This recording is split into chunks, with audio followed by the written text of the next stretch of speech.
आज की क्लास में जो हम टॉपिक को समझने वाले हैं वो है हमारा accounting for revaluation of assets and liabilities. Assets and liabilities का रीवैल्यूएशन का अकाउंटिंग। हाँ, तो इसमें आपको समझना ये है कि जब भी कोई पार्टनरशिप फर्म का रिकंस्टिट्यूशन होता है, जब भी कोई पार्टनरशिप फर्म का रिकंस्टिट्यूशन होता है, रिकंस्टिट्यूशन मतलब कोई भी, अगर चेंज इन पीएसआर का केस है तब भी, एडमिशन का केस है तब भी, रिटायरमेंट का केस है तब भी, एंड अगर डेथ का केस है तब भी, ठीक है। तो इन सभी केसेस में हमारा जो है वो एसेट्स एंड लायबिलिटीज का रीवैल्यूएशन करना पड़ता है। क्यों करना पड़ता है रीवैल्यूएशन? तो जब भी रिकंस्टिट्यूशन ऑफ पार्टनरशिप फर्म होता है तो उस टाइम पे फर्म में एसेट्स एंड लायबिलिटीज ऑलरेडी होते हैं, and in assets and liabilities में बहुत सारा चेंज हो गया होता है। जैसे कि अभी मैं आपको बताना चाहती हूँ कि कोई भी एसेट्स हो या कोई भी लायबिलिटीज, कोई भी चीज हो, उसका प्राइस जो है वो हमेशा फिक्स नहीं होता है। मार्केट में किसी भी चीज का प्राइस जो है वो बढ़ता रहता है, घटता रहता है, बढ़ता रहता है, घटता रहता है, ऐसा चलता ही रहता है। फॉर एग्जाम्पल, अगर 2 इयर्स पहले आपने कोई लैंड परचेज करा था, ठीक है, ये लैंड है हमारा, एंड उस टाइम पे आपने 2 लाख रुपीज में अगर वो लैंड को परचेज किया था, ठीक है, ये एक एग्जाम्पल है कि मान लेते हैं कि 2 साल पहले आपने एक लैंड परचेज किया था जिसकी कीमत 2 लाख रुपीज थी। तो क्या अभी भी इसकी कीमत 2 लाख रुपीज ही होगी? नहीं, इसका प्राइस 2 लाख रुपीज से जरूर बढ़ा होगा, 2 लाख रुपीज तो बिल्कुल भी नहीं होगा, ठीक है। तो यहाँ पे इसका मान लेते हैं कि अभी प्रेजेंट में 2 साल पहले आप जब लिए थे तो 2 लाख में लिए थे, एंड प्रेजेंट में इसकी कीमत जो है वो 4 लाख रुपीज हो गई है। कितनी? 4 लाख रुपीज। तो यहाँ पे आप ध्यान दे सकते हैं, देख सकते हैं कि 2 लाख से सीधा 4 लाख हो गया। इसमें जो 2 लाख रुपीज एक्स्ट्रा है, 2 लाख रुपीज जो ज्यादा बढ़ गया, वो क्या है? वो इंक्रीज अमाउंट है। किसका? एसेट्स। लैंड तो एसेट्स ही होता है ना।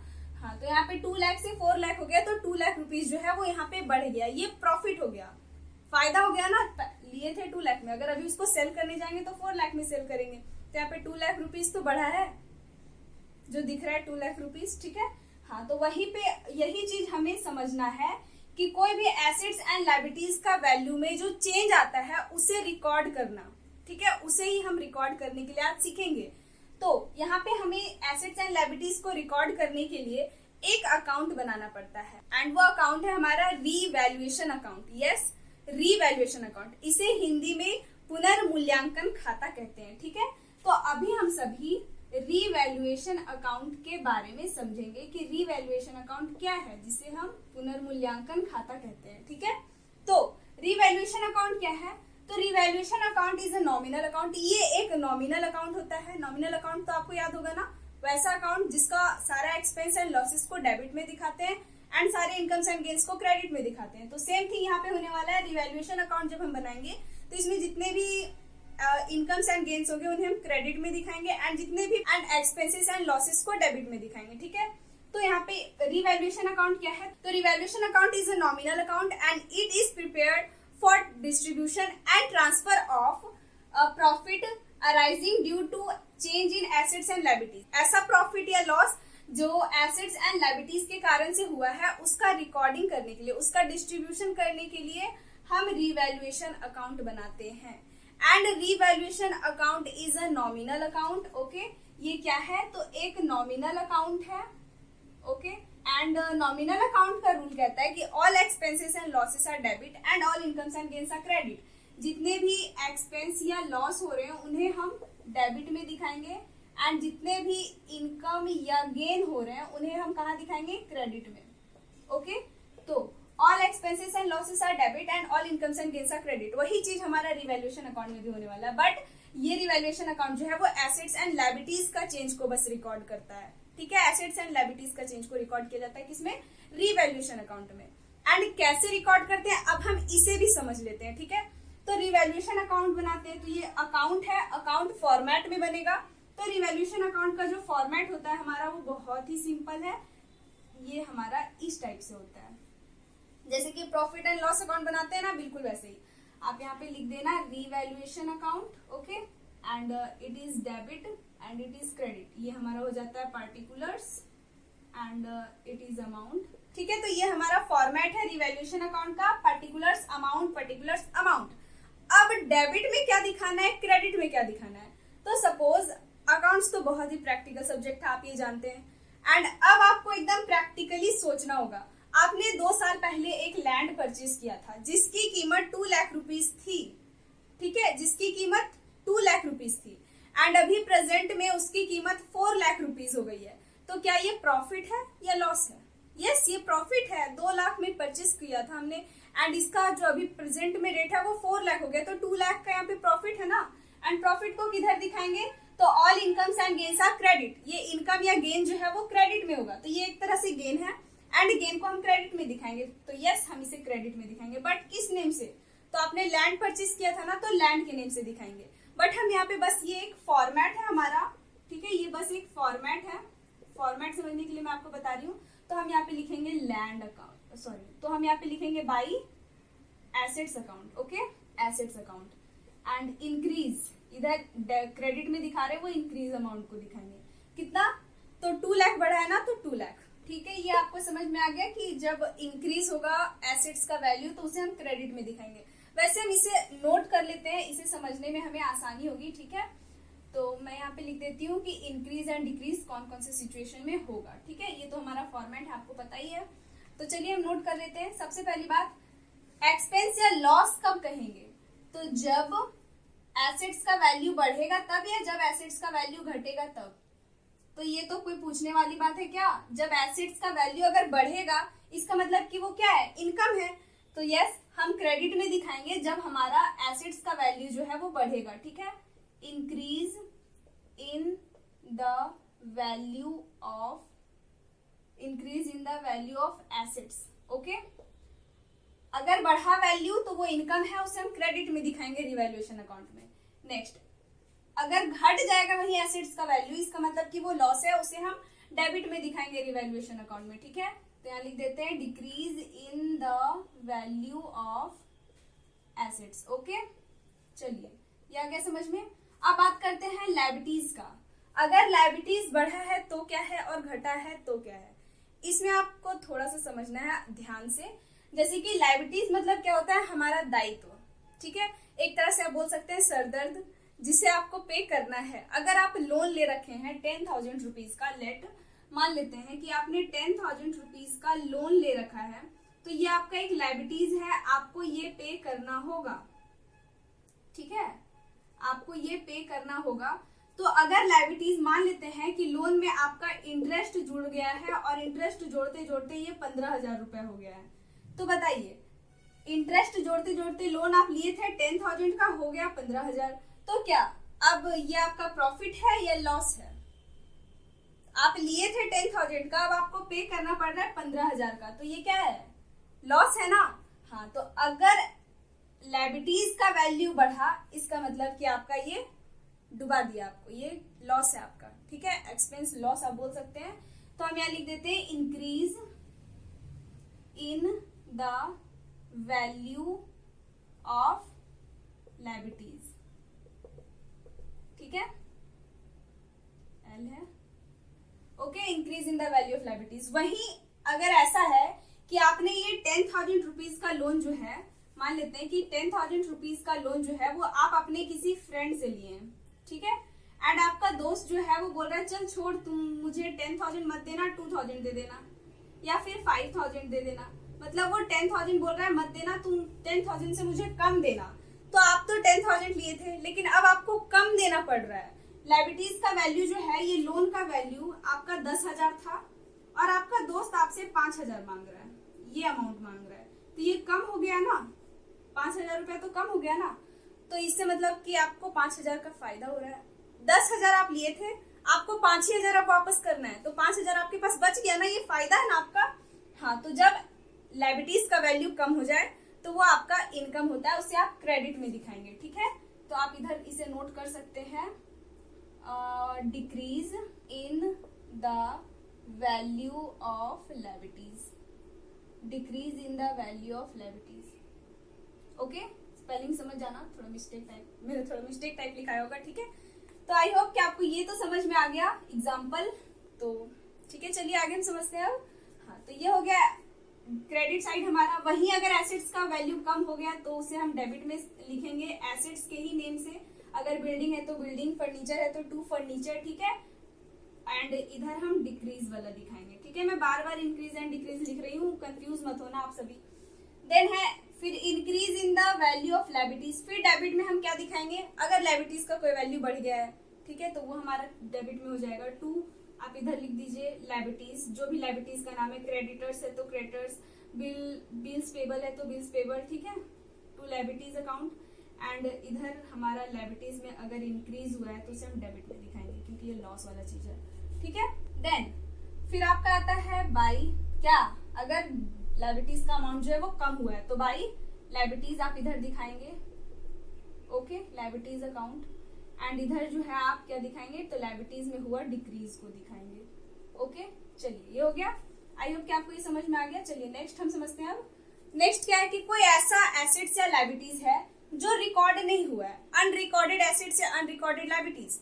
तो अगर कोई एसेट्स या लायबिलिटीज अभी रिकॉर्ड नहीं हुआ है तो वो क्या है, हमारा प्रॉफिट है या लॉस है। तो जितने भी अनरिकॉर्डेड लायबिलिटीज होंगे उन्हें हम डेबिट में दिखा देंगे, ठीक है। अनरिकॉर्डेड लायबिलिटीज आपका क्वेश्चन में ही दे दिया होगा, अगर दिया होगा तो ठीक है, नहीं दिया होगा तो कोई बात नहीं। एंड इधर हम क्या दिखा देंगे, बाई अनरिकॉर्डेड एसेट्स, ठीक है, अगर एसेट्स जो है वो रिकॉर्ड नहीं हुआ है। एंड वन मोर थिंग कि जब हमारा ये चैप्टर कंप्लीट हो जाएगा, चेंज इन पीएसआर, तो हम सभी फंडामेंटल्स चैप्टर का, गुडविल का एंड पीएसआर से रिलेटेड एक एमसीक्यू का क्लास भी करेंगे, ठीक है।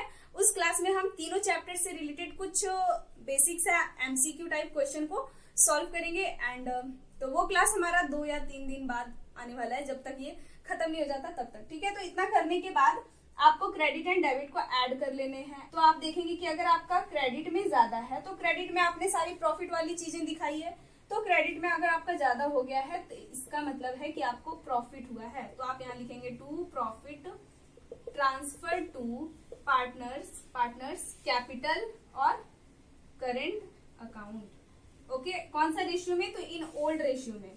अब न्यू रेशियो में मत कर देना, ओल्ड रेशियो में। अभी न्यू रेशियो अप्लाई नहीं हुआ है, सारे काम हो जाने के बाद न्यू रेशियो अप्लाई होगा, ठीक है। एंड इफ अगर आपका क्रेडिट में ज्यादा गया, सॉरी, हाँ ये है हमारा बैलेंसिंग फिगर, ये वाला, ठीक है, माइनस में नहीं है बल्कि मैं बताना चाहती हूँ। एंड इफ अगर आपका डेबिट में ज्यादा है, तो डेबिट में क्या, लॉस वाली चीजें है ना, तो इसका मतलब कि लॉस हो गया। तो आप ये अमाउंट जो है हमारा इधर गिरे निकलेगा, ठीक है, बैलेंसिंग फिगर। एंड इसमें ये है हमारा बैलेंसिंग फिगर। तो आई होप कि आपको समझ में आ रहा है। एंड ये वाला अमाउंट हमारा इसमें ये वाला है, तो ये हमारा क्या हो जाएगा, by loss transfer to partners, क्या, कैपिटल और current account in old ratio, okay. तो ये हमारा रिवैल्यूएशन अकाउंट का फॉर्मेट। अगर जर्नल एंट्रीज करने बोले तो कोई प्रॉब्लम नहीं है, जर्नल एंट्रीज भी हम कर लेंगे। कैसे करेंगे, तो revaluation account debit to assets account, जो भी एसेट्स का नेम होगा, अगर एसेट्स का वैल्यू में डिक्रीज हुआ है तो, अगर इंक्रीज हुआ है तो assets account debit to revaluation account. ऐसे भी अकाउंट बनाने के बाद जर्नल एंट्रीज करना तो बहुत इंपॉर्टेंट हो जाता है। तो इट इज योर होमवर्क कि अकाउंट कैसे बनते हैं, ये तो मैंने आपको बता दिया। एंड अगर इसमें जर्नल एंट्रीज बोले तो आप अपने कॉपी में जर्नल एंट्रीज खुद से नोट कर लेना। अगर नहीं होता है तो मैं आपको जरूर बताऊंगी, बट कोशिश करना कि आप खुद से जर्नल एंट्रीज को नोट कर लो, ठीक है। एंड आई होप कि आपको ये समझ में आ गया। क्या मुझे इससे रिलेटेड आपको एक क्वेश्चन करवाना चाहिए, तो आई थिंक कि हमें एक क्वेश्चन को सॉल्व करके देख लेना चाहिए ताकि आपको ये बहुत ही अच्छे से समझ में आ जाए। तो चलिए हम इससे रिलेटेड एक क्वेश्चन को सॉल्व कर लेते हैं। एंड आप जल्दी से इसे अगर आप नोट करना चाहते हैं तो नोट कर लीजिए। And if you want to take screenshot then please. हो गया, तो चलिए अब हम इससे रिलेटेड क्वेश्चन को सॉल्व करते हैं। सो क्वेश्चन आपको बोर्ड पे दिख रहा होगा, आप मेरे साथ साथ में आप भी क्वेश्चन को पढ़िए तो आपको समझ में आ जाएगा। क्या है क्वेश्चन, तो क्वेश्चन हमारा कह रहा है P Q and R share profits in the ratio of 5:3:2। P Q and R, यहाँ पे 3 पार्टनर्स है एंड इनका प्रॉफिट शेयरिंग रेशियो 5:3:2 है। Then they decide to share their future profits as 4:3:3 और उनका न्यू प्रॉफिट शेयरिंग रेशियो कितना है 4:3:3 with the effect from 1 अप्रैल 2019। 1 अप्रैल 2019 में उनका जो फॉलोइंग लिखा हुआ है, कुछ एसेट्स एंड लायबिलिटीज दिए गए हैं एंड उनका book value and revised value दिया हुआ है, ठीक है। तो बुक वैल्यू मतलब वो अमाउंट जिसमें वो परचेस किए थे या वो अमाउंट जिसे बैलेंस शीट में उसे दिखाया गया है, ठीक है, जिस अमाउंट पे। एंड रिवाइज्ड वैल्यू मतलब, रिवाइज्ड वैल्यू का मतलब है वो अमाउंट जो अभी प्रेजेंट में उसका है, ठीक है। प्लांट एंड मशीनरी है, land and building, investment, sundry debtors, trade creditors, outstanding expenses, okay. And लिखा हुआ है partners agreed that revised values of assets and liabilities are to be recorded in their book. And partners decide किए कि जो assets and liabilities का revised value है उसी में बुक में उसे रिकॉर्ड करना है, ठीक है। Give necessary journal entries in the books of the firm and on account of change in PSR, ठीक है। यहाँ पे जर्नल एंट्रीज करने के लिए बोला है, बट जर्नल एंट्रीज हम सीधे सीधे तो नहीं कर देंगे। जर्नल एंट्रीज करने के लिए पहले रिवैल्यूएशन अकाउंट बनाना पड़ेगा। क्यों बनाना पड़ेगा रिवैल्यूएशन अकाउंट? क्योंकि इसमें एसेट्स एंड लायबिलिटीज दे दिए गए हैं एंड बोला गया है कि एसेट्स का बुक वैल्यू एंड लायबिलिटीज का बुक वैल्यू में चेंज हुआ है एंड उसका रिवाइज्ड वैल्यू भी दे दिया है। तो जहां एसेट्स एंड लायबिलिटीज आ गया एंड रिकंस्टिट्यूशन है, इसका मतलब आपको रिवैल्यूएशन अकाउंट तो प्रिपेयर करना ही है, ठीक है। इतना तो माइंड चलता होगा ना। तो चलिए रिवैल्यूएशन अकाउंट बनाते हैं। सबसे पहले हम, तो आपको क्वेश्चन बोर्ड पे दिख रहा है, अब हम रिवैल्यूएशन अकाउंट बनाते हैं, ठीक है। ये हमारा सॉल्यूशन है एंड हम इसका जर्नल एंट्रीज भी करेंगे। डोंट वरी, जर्नल एंट्रीज भी हम बहुत अच्छे से समझ के याद जाएंगे, चाहे कुछ भी हो जाए, ठीक है। तो हम यहाँ पे सॉल्यूशन करते हैं। हम यहाँ लिख देते हैं रिवैल्यूएशन अकाउंट एंड ये रहा हमारा format, it is debit and it is credit. हम इधर जर्नल एंट्रीज कर लेंगे, ठीक है। जर्नल एंट्रीज को मैं जर्नल एंट्रीज के फॉर्मेट में नहीं करूंगी, मैं शॉर्ट में कर दूंगी एंड आप समझ जाना कि मैंने जर्नल एंट्रीज किया है एंड आपको अच्छे से करना है। बट यहाँ पे अच्छे से मुझे करने के लिए बहुत अधिक टाइम चाहिए एंड बहुत अधिक टाइम मैं आपका वेस्ट नहीं करना चाहती, इसलिए, ठीक है। तो चलिए, अब तो आप क्वेश्चन में देख रहे होंगे कि प्लांट एंड मशीनरी का जो बुक वैल्यू है वो 50,000 रुपीज है, बट उसका रिवाइज्ड वैल्यू कितना है? 40,000 रुपीज। रिवाइज्ड वैल्यू 40,000 रुपीज है एंड प्लांट एंड मशीनरी का पहले का वैल्यू 50,000 था और अब 40,000 हो गया। तो प्लांट एंड मशीनरी एसेट्स है या लायबिलिटीज? तो आप जानते हैं कि ये एसेट्स है एंड इसका वैल्यू बढ़ा है या घटा है? घटा है एंड घटने के कारण ये लॉस है, इसे हम डेबिट में रिकॉर्ड करेंगे। तो हम लिखेंगे टू प्लांट एंड मशीनरी। मैं P एंड M लिखी हूं, बट प्लीज आप P एंड M मत लिखना, plant and machinery he note करना। तो यहाँ पे 10,000 रुपीज लिख देंगे, ठीक है। आप इधर पार्टिकुलर्स लिख देना, ये अमाउंट है and it is also particulars of credit side and it is amount, okay. Next देखते हैं क्या है। नेक्स्ट है land and building. Land and building का वैल्यू पहले 80,000 था और अब 1 लाख हो गया। रिवाइज्ड वैल्यू देखिए 1 लाख लिखा है। तो क्या ये प्रॉफिट या loss? Profit, yes it is profit. पहले इसका कीमत 80,000 था और अब 1 लाख हो गया, 20,000 का सीधा प्रॉफिट। तो इसे हम क्रेडिट करेंगे, तो यस हम इसे क्या नेम है? Land and building. तो लैंड एंड बिल्डिंग लिखेंगे। मैं अभी शॉर्ट में L एंड B लिख रही हूँ। एंड कितना बढ़ा है? पहले 80,000 था, अब 1 लाख हो गया है, तो 20,000 बढ़ा है, तो हम 20,000 इधर क्रेडिट में लिख देंगे। ओके, आई होप कि आपको समझ में आ रहा है, ठीक है। अगर नहीं समझ में आ रहा होगा तो कमेंट सेक्शन में जरूर बताना। चलिए, ये हो गया। नेक्स्ट हमारा क्या है? इन्वेस्टमेंट। इन्वेस्टमेंट भी एसेट्स है एंड इसका कीमत हमारा है पहले बुक वैल्यू में 44,000 एंड रिवाइज्ड वैल्यू इसका दे दिया गया है 50,000 रुपीज। तो पहले 44,000 था, अब 50 है, बढ़ गया ना, तो हम इसे क्रेडिट में रिकॉर्ड करेंगे बाई इन्वेस्टमेंट। INV मैं शॉर्ट में लिखी हूँ, आपको शॉर्ट फॉर्म का यूज नहीं करना। अगर आपने एग्जाम में शॉर्ट फॉर्म का यूज किया तो आपका मार्क्स कट जाएगा। वैसे तो MCQ है ना, बट कोई बात नहीं, फिर भी आपको समझ, अभी आप ऐसा छोटा छोटा 2-3 क्वेश्चन, मतलब कुछ क्वेश्चन का प्रैक्टिस कर लेना, 2-3-4, ठीक है, ताकि आपका जो टर्म 2 है उसमें सब्जेक्टिव है एंड उसमें सॉल्व करना पड़ेगा। एंड अगर आप अभी अच्छे से नहीं समझे तो उस टाइम पे भी आपको अच्छे से समझ में नहीं आएगा, इसीलिए 2-4 क्वेश्चन इस तरह से आप सॉल्व कर लेना, ठीक है। एंड 6,000 रुपीज, तो 6,000 रुपीज को हम यहाँ लिख दें। नेक्स्ट है सन्ड्री डेटर्स। तो डेटर्स भी हमारे एसेट्स होते हैं एंड इसका जो बुक वैल्यू है वो 1,20,000 रुपीज दे रखा है एंड रिवाइज्ड वैल्यू इसका 1 लाख रुपीज दे रखा है। इसका मतलब कि पहले डेटर्स का कीमत 1,20,000 था एंड प्रेजेंट में डेटर्स का कीमत 1 लाख है, तो 20,000 रुपीज का लॉस हो गया है, ठीक है। तो 20,000 रुपीज, तो आप उसे डेबिट में रिकॉर्ड करेंगे टू डेटर्स के नेम से, ठीक है। डेटर्स के नेम से कितना कम हो गया? 20,000 ना, पहले 1 लाख था एंड अब 1,20,000 हो गया। सॉरी, पहले 1,20,000 था एंड अब 1 लाख हो गया, ये हो गया। नेक्स्ट है ट्रेड क्रेडिटर्स एंड क्रेडिटर्स का वैल्यू जो है वो यहाँ पे पहले 1,40,000 था एंड इन प्रेजेंट में ये हमारा 1,20,000 हो गया। पहले 1,40,000 था एंड अब 1,20,000 हो गया। मतलब कि आप ऐसे समझ सकते हैं कि पहले मुझे क्रेडिटर्स को देने थे कितने? 1,20,000 रुपीज, सॉरी 1,40,000 रुपीज एंड अब हमको 1,20,000 रुपीज देना था 1,40,000, लेकिन अब देंगे कितना 1,20,000, तो 20,000 का इसमें तो मेरा सीधा फायदा हो गया। क्रेडिटर्स का वैल्यू सीधा कम हो गया, तो कम हो गया अगर क्रेडिटर्स का वैल्यू, इसका मतलब ये प्रॉफिट है ना, तो प्रॉफिट को हम क्रेडिट में दिखाएंगे, तो बाई क्रेडिटर्स के नेम से दिखाएंगे। कितना, तो 1,40,000 था, हम 20,000 का हमें प्रॉफिट हो गया सीधा, 40 से सीधा 20। नेक्स्ट है आउटस्टैंडिंग एक्सपेंसेस। आउटस्टैंडिंग एक्सपेंसेस मतलब आउटस्टैंडिंग एक्सपेंस मतलब ऐसा एक्सपेंस जो आपको अभी पे करना है, आपने पे नहीं किया, तो ये आपका क्या होता है, तो इट इज योर लायबिलिटीज, ये आपका लायबिलिटीज है, आपको पे करना है फ्यूचर में, इसीलिए इसका वैल्यू पहले 11,200 था और इन प्रेजेंट इसका वैल्यू 12,000 हो गया। मतलब आपको देना था 11,200 और अभी इसका दाम जो है 12,000, अभी अगर आप पे करेंगे तो 12,000 पे करेंगे, तो 800 रुपए इसमें आपका ज्यादा हो गया ना, तो आप इसे यहाँ पे लिख देंगे टू आउटस्टैंडिंग एक्सपेंस। आउटस्टैंडिंग को मैं ओएस लिखी हूँ, ठीक है, कितना 800 रुपीज। चलिए इतना काम आपको करना था, ठीक है। अब कुछ भी नहीं है, आप देख सकते हैं पूरे क्वेश्चन में। हाँ, तो अब आपको इसे डिस्ट्रीब्यूट करना होगा। अब आपको देखना है कि डेबिट में अधिक है या क्रेडिट में अधिक है। तो डेबिट में अगर हम क्रेडिट में ऐड करते हैं तो 46,000 होता है एंड डेबिट में हमारा 30,800 होता है, तो हमारा क्रेडिट में ही अधिक है, इसका मतलब यस प्रॉफिट हमारा इनकम्स एंड गेन्स अधिक है, ठीक है, खुश हो जाओ। एंड जल्दी से इधर 46,000 आप ऐसे नोट कर दो एंड इधर भी 46,000 नोट कर दो।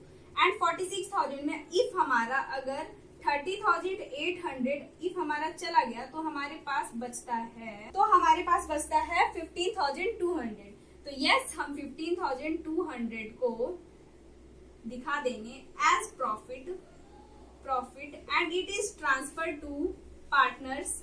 यहाँ कुछ नहीं लिखा कि कैपिटल मतलब पार्टनर्स का कैपिटल अकाउंट जो है फिक्स है या फ्लक्चुएटिंग, तो हम इसे डायरेक्ट पार्टनर्स कैपिटल अकाउंट में ट्रांसफर करेंगे to partners capital account. Okay, तो हम यहाँ पार्टनर्स कैपिटल अकाउंट मैंने लिख दिया, बट आप लिखना to transfer to, by mistake मैंने लिख दिया, transfer to P's capital, Q's capital and R's capital. In which ratio, तो ओल्ड रेशियो में वही रेशियो जो पहले था, अभी सारा काम पुराना रेशियो से ही हो रहा है, तो पुराना रेशियो इन लोग का कितना था 5:3:2, 5:3:2। आप डिस्ट्रीब्यूट करके देख लेना, इन सभी का आने वाला है 7,600, क्यू का आने वाला है 4,560, आर का आने वाला है 3,040। ओके, तो आप इस तरह से इसे कर लेना। ओके, आई होप कि आपको समझ में आ गया। एंड आप इसे डिस्ट्रीब्यूट कैसे करेंगे, तो वर्किंग नोट में प्रॉफिट लिख करके एंड रेशियो लिख करके डिस्ट्रीब्यूट कर लेना, ठीक है। अब जनरल एंट्रीज का टाइम आ गया, अब हम जल्दी से इसका जनरल एंट्रीज कर लेते हैं, फिर हमारा ये क्लास खत्म हो जाएगा। तो जनरल एंट्रीज करने के लिए बार बार आपको बाई ऐसे वैसे करके मत बनाना, एक साथ कर दो, जो डेबिट में है जो क्रेडिट में उसे एक साथ क्रेडिट कर दो, जो डेबिट में उसे एक साथ डेबिट कर दो एंड फिर हो जाएगा हमारा। तो सबसे पहले हम रिवैल्यूएशन अकाउंट से कर रहे हैं, तो रिवैल्यूएशन अकाउंट हमारा डेबिट में है, क्या होगा ये सारे हमारे क्रेडिट में है एंड अब हम इसका जनरल एंट्री करेंगे तो ये सारे हमारे कहाँ चल जाएंगे, डेबिट में चल जाएंगे, ठीक है। तो हम यहाँ पे लिखेंगे land and building account debit, फिर इन्वेस्टमेंट अकाउंट डेबिट, फिर क्रेडिटर्स है हमारे तो क्रेडिटर्स अकाउंट डेबिट टू क्या, रिवैल्यूएशन अकाउंट। कहाँ से आ रहा है ये सारे, रिवैल्यूएशन से ना, तो to revaluation account and amount सबका लिख देना टू रिवैल्यूएशन अकाउंट, ठीक है। एंड अमाउंट सबका लिख देना, लैंड एंड बिल्डिंग का कितना 20,000 तो 20,000, इन्वेस्टमेंट का 6,000 तो 6,000 एंड क्रेडिटर्स का 20,000 तो 20,000 एंड इन सभी को ऐड करके क्रेडिट में लिख देंगे, तो यहाँ पे हमारा 46,000 रुपीज होगा, ठीक है। आप इतना कर लेना एंड फिर हम यहाँ पे इसका नरेशन लिख देंगे। अच्छा से करना, आप इस तरीके से मत करना मेरे जैसा मतलब गंदा करके, ठीक है। एंड आप यहाँ पे नरेशन लिख देंगे क्या, बीइंग इंक्रीज इधर क्या दिखाएं, इन वैल्यू ऑफ एसेट्स का वैल्यू में इंक्रीज हुआ है तभी क्रेडिट में दिखाएं एंड लायबिलिटीज का वैल्यू में डिक्रीज हुआ है तभी क्रेडिट में दिखाएं, ठीक है। And decrease in value of liabilities, आप इसे इस तरीके से दिखा देना, ठीक है। देन ये पहला नंबर हमारा हो गया। दूसरा क्या है, दूसरा में तो अब इधर जो डेबिट में दिखा है उसका पोस्टिंग कर लेते हैं। तो यहाँ पे डेबिट में है, यहाँ का कहाँ जाएगा, क्रेडिट में जाएगा जनरल एंट्रीज में। तो डेबिट में क्या आ जाएगा, रिवैल्यूएशन अकाउंट। तो रिवैल्यूएशन अकाउंट से ही ला रहे हैं ना, तो रिवैल्यूएशन अकाउंट ही डेबिट करेंगे। तो रिवैल्यूएशन अकाउंट आपका हो जाएगा डेबिट टू क्या है, plant and machinery account, and 2 क्या है, डेटर्स, तो डेटर्स अकाउंट, एंड 2 मैं शॉर्ट में लिख रही हूँ आपको समझाने के लिए, आप फुल लिखना, आउटस्टैंडिंग एक्सपेंस अकाउंट। सबका अमाउंट लिख देना सबके सामने, ये 10,000 रुपीज है, ये 20,000 रुपीज है, एंड इट इज 800, एंड ये टोटल हमारा ऐड करके आया 30,800। ओके, एंड इसमें भी नरेशन आप लिख देना, being decrease in assets, assets में अगर डिक्रीज हुआ है तो उसे क्रेडिट में दिखाए, डेबिट में दिखाए हैं, and increase in liabilities, liabilities में बढ़ा है तो उसे डेबिट में दिखाए। ठीक है, इस तरीके से लिख लेना, सोच के लिखना, आप वही ठीक है, सेम टू सेम मत लिख देना। चलिए अब हम प्रॉफिट का कर लेते हैं। प्रॉफिट का एक बार इसका किए, एक बार इसका किए, अब प्रॉफिट का बारी आया, तो प्रॉफिट हमारा क्या, डेबिट में आया। ठीक है, पार्टनर्स कैपिटल अकाउंट में ये हमारा क्रेडिट में जाएगा, एंड तो आप इसे कैसे दिखाएंगे, तो ये हमारा डेबिट में आया तो इधर तो क्रेडिट में जाएगा, तो आप सबसे पहले डेबिट में कहाँ से आया, रिवैल्यूएशन अकाउंट से, तो रिवैल्यूएशन अकाउंट आप पहले डेबिट कर लो, एंड 2 जितने भी पार्टनर्स हैं तो कौन कौन से हैं, तो P's capital account, okay, 2 Q's capital account, okay, and 2 R's capital account, okay, and amount कितना, तो 7,600, 4,560 एंड 3,040। ओके, अगर आपको थोड़ा सा साइड में नहीं दिख रहा है तो आप, मैं इसे बोल देती हूँ, revaluation account debit to P's capital account, to Q's capital account, to R's capital account, and amount सबके सामने यही लिख देना, एंड सबको ऐड करके रिवैल्यूएशन अकाउंट में डेबिट में कितना आएगा, 15,200, तो यस यहाँ पे आप 15,200 लिख देंगे। ओके, एंड नरेशन में लिख देना, being revaluation profit transfer to partners capital account in their old profit sharing ratio. ठीक है, तो ये था हमारा रिवैल्यूएशन अकाउंट का क्लास। नेक्स्ट क्लास में हम प्रिपरेशन ऑफ बैलेंस शीट को समझेंगे, एंड उसका भी बहुत सारा बेसिक बातों को जानेंगे, एंड फिर उससे रिलेटेड एक क्वेश्चन को सॉल्व कर लेंगे, एंड फिर जो ये चैप्टर खत्म हो जाएगा उसके बाद हम जितना भी चैप्टर अभी तक कर लिए हैं उन सभी का एमसीक्यू टाइप का एक हमारा क्लास आएगा। ठीक है, तब तक के लिए आप इसी तरह से पढ़ते रहिए एंड बने रहिए हमारे साथ। तब तक के लिए अगर क्लास अच्छा लगा हो ना तो लाइक कर देना, and if you are new to our channel then please do subscribe. तब तक के लिए bye bye and take care.